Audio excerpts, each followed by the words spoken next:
In our national lead, child care providers across the country are facing intense pressure and scrutiny. Earlier this month, the Trump administration froze $10 billion in child care and social assistance funding in 5 Democrat-led states, including Minnesota, New York, California, Colorado, and Illinois. A New York judge issued a temporary restraining order against the Trump administration, saying that child care and assistance funding for now could continue. According to the targeted states, the administration has not provided any actual evidence of fraud. I want to bring in Britt Riley, a mother of 2 who is the founder of Haven. It is a first-of-its-kind model that combines childcare, a remote office space for parents, and a fitness center. There are 3 Havens in Rhode Island and New Jersey, with plans to expand in the Chicago area and hopefully where I am here in Washington, D.C., because I could use it. Britt, thanks for coming on. You've described the U.S. child care system as broken. Tell us more about why you decided to start this. Thank you so much for having me.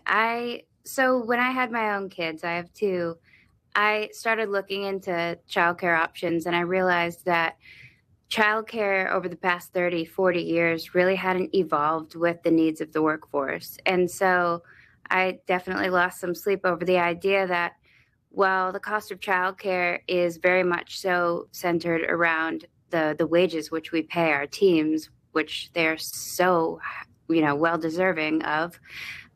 The least that I could do was hopefully put together a model which adds to the quality of life of families during their first 5 years.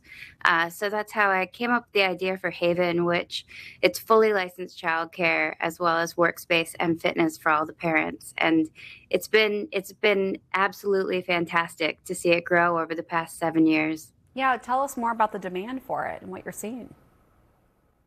So what we're seeing is that people absolutely are looking for something which fits their lifestyle. They really want to see their kids in high quality care. And so many more people these days are empowered by remote and flexible work. And so what we're able to offer is that haven where they can drop their kids off. They know that they're okay, that they're good. And then they head upstairs and they can work out.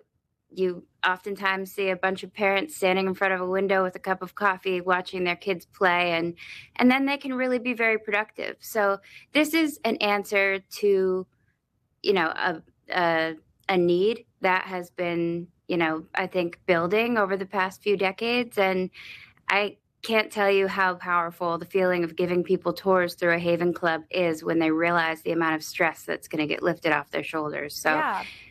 Because there is so much anxiety, right, among families, like military families, maybe, that may worry about federal funding, given all the debates over funding, right, and who's going to watch their child while they work. I mean, I've even had the situation where I was working late and the babysitter never showed up and my husband was gone and I was scrambling. I mean, I think we all have our stories as moms who are working, right?